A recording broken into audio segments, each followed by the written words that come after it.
তোমরা অনেকেই তো মানকচু বাটা খেয়েছো, কিন্তু মানকচু পাতা বাটা কি কখনো খেয়েছো?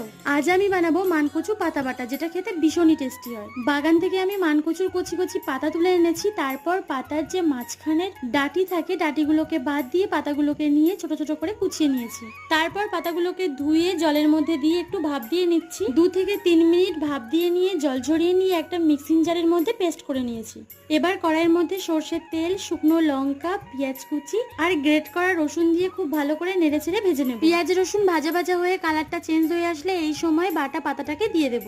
এবার দেব স্বাদ মতো লবণ দিয়ে একটু নেড়ে নিয়ে স্বাদ মতো হলুদ, লঙ্কার গুঁড়ো, জিরের গুঁড়ো দিয়ে খুব ভালো করে নাড়াচাড়া করে ভেজে নিতে হবে। আর এই মানকচুর পাতাটাকে খুব ভালো করে ভাজতে হবে। আর মিডিয়াম টু লো ফ্লেমে একটু ধৈর্য ধরে অনেকক্ষণ ধরে পাতাটাকে নেড়েচেড়ে ভেজে নিতে হবে। আর এখন আমি সামান্য পরিমাণে একটু চিনিও এর মধ্যে দিয়ে দিয়েছি। মানকচু পাতা বাটা একদম রেডি। রেসিপি ভালো লাগলে অবশ্যই ভিডিওটাকে লাইক করবেন, নতুন বন্ধুরা সাবস্ক্রাইব করতে ভুলবেন না।